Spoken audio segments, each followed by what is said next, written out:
My name is Andy Cranston, and in this video I'm going to show how to set a static IPv4 address on an eNMC unit in an Eaton G3 ePDU.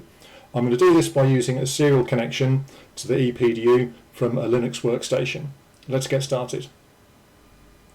On the screen at the moment is a subset of the installation and connectivity quick start guide.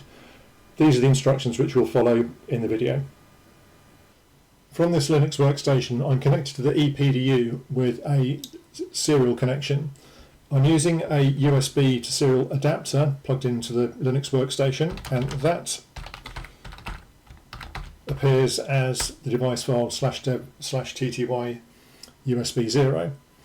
So I've also got a command installed called minicom, which is a serial terminal program. So if I run minicom and use the -D option to specify the USB device, specify -B9600 for a baud rate of 9600, press return, and then press return again, we get the login prompt to the Eaton ePDU configuration utility.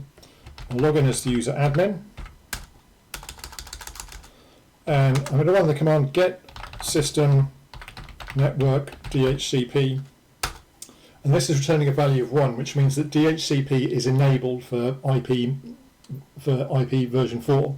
Now I want to turn off DHCP and then set a static IP address. So the first thing I do is I type set system network.dhcp to 0. So DHCP is now turned off. So what I could do is now I can set the IP address, set system network IP address, and I'm going to give this the IP address 10.7.0.31. I'm then going to set the net mask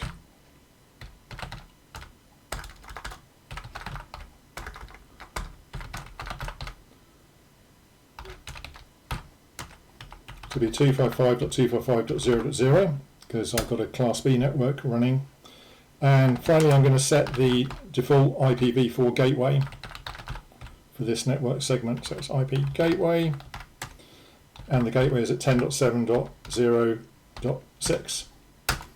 Now in instructions from Eaton, it then says to wait 10 seconds and then physically restart the eNMC unit by resetting. That means putting a paperclip in and doing all sorts of funny bits and pieces.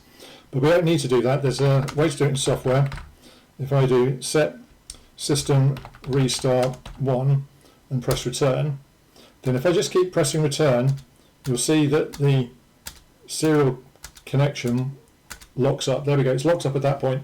That's because the eNMC is now rebooting. So if we just wait a little while, and I should be able to press return and we'll get the login prompt again. Okay, so I press return and we can log back in again. And if we now do get system network IP address, we see that we've got 10.7.0.31. Let's start a browser.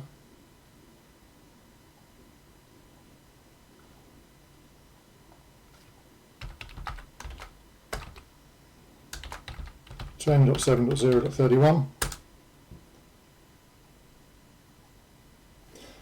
and we've got our login page for the PDU.